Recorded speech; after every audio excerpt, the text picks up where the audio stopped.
Mələrdir, məzmunsa nədir? Birdir. Deməli,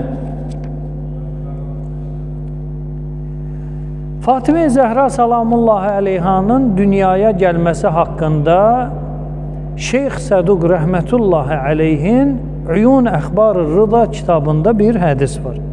Hədisin sənədini də araşdırmışam, səhihüs sənəddir. Rahat bunu hər yanda nəql eləyə bilərsiniz. Əbdüssalam ibn Salihil Hərəvi adında bir ravi, bu adam İmam Rızanın dönəmində yaşayıb. İmam Rızanın əshabından olub. İmam Rıza aleyhissalama suallar verir və İmam Rıza aleyhissalam da müəyyən suallara cavab verir, izah verir, gəlir bu hissiyə. Peyğəmbər buyurdu. İndi bəziləri deyəcək ki, İmam Rıza hara, Peyğəmbər hara, aralarında bir 150 il fasilə var. Mənim internetdə bir dərsim var.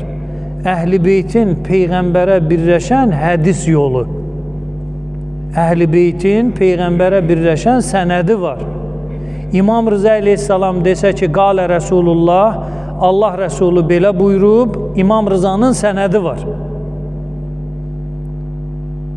İmam Rıza Peyğəmbərin dönəmində yaşamayıb. O deyəndə ki, eşitdim Peyğəmbər belə deyib, elə demir. Peyğəmbər belə dedi. Peyğəmbər belə deyib. İndi bu Peyğəmbər belə deyib elmini İmam Rıza hardan əldə edib? Sənədi var Peyğəmbərə birləşən.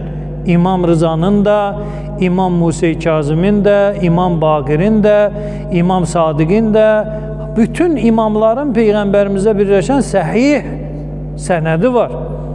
Hər yanda təkrar olunmur. Bir dəfə bəlli oldu, sonra onu qeyd eləməyə heç ehtiyac yoxdur. İmam Rıza aleyhissalam buyurur ki, Peyğəmbər belə dedi. Bu, mürsəl hədis deyil, musnəddir. Hələ Peyğəmbərə birləşən hədisdir. Çünki o dərsimə baxan bilər ki, imamların Peyğəmbərə birləşən hədis yolu necədir? Səhih, mötəbər kəlamlarla sübut eləyirəm orada onu, Əhl-i Beyt yolu ilə. Peyğəmbər buyurur ki, o vaxt ki, məni Allah Taala miraca apardı. Uricə bi. Ədxələniyəl cənnətə. Allah məni cənnətə saldı.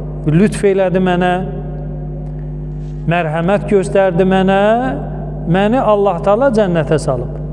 Yəni Peyğəmbər cənnətin qapıları açılmamış, qiyamət günü olmamış, cənnətə nədir? Daxil olub.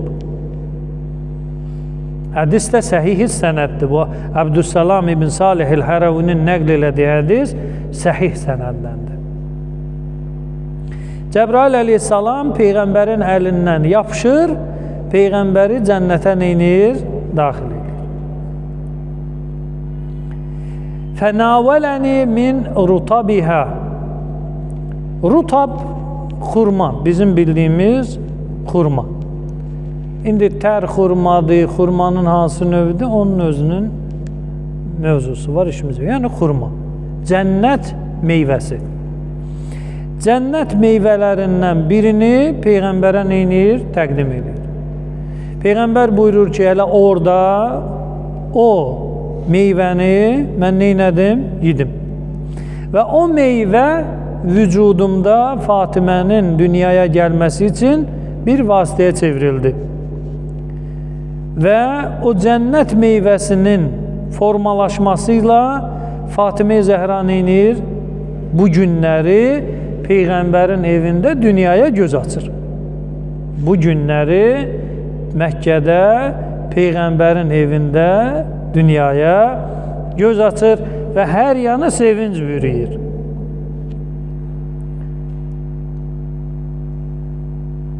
فَكُلَّمَا اِشْتَقْتُ اِلَى الْجَنَّةِ. Səhih hədisdə Peyğəmbər buyurur, hər dəfə cənnət üçün darıxanda, cənnətə şövq eləyəndə, cənnətin iyini duymaq istəyəndə, şəməmtu raihət ibnəti Fatimə. Fatimənin iyniyərdim. Yəni Fatimə Zəhra salamullahi aleyha ətir vurmurmuş. Hələ Fatimə Zəhranın vücudundan cənnətin qoxusu gəlirmiş. Peyğəmbərin kəlamıdır bu. Peyğəmbər buyurur ki, cənnətin qoxusunu, iyini duymaq istəyəndə Fatimə Zəhranı neynirdim? İyniyirdim.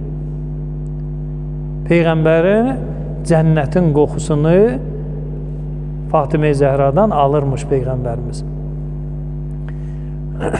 Peyğəmbərimiz bu gedişatda hədisin mətnində belə bir söz deyir. Fəfatımətu həvra insiyyə. Fatimə Zəhra huriyə deyir ya. İnsan cinsindən olan bir hurdur. Vəsf olunur, cənnət hurul əyn. Peyğəmbər Fatimə Zəhraya bir məqam verir. Fatimə havra insiyyə. İnsan cinsindən olan bir hövradır. Yəni cənnət əhlidir Fatimə Zəhra. Hədisin sənədi də səhihdir. Bu günləri bu tarixçə ilə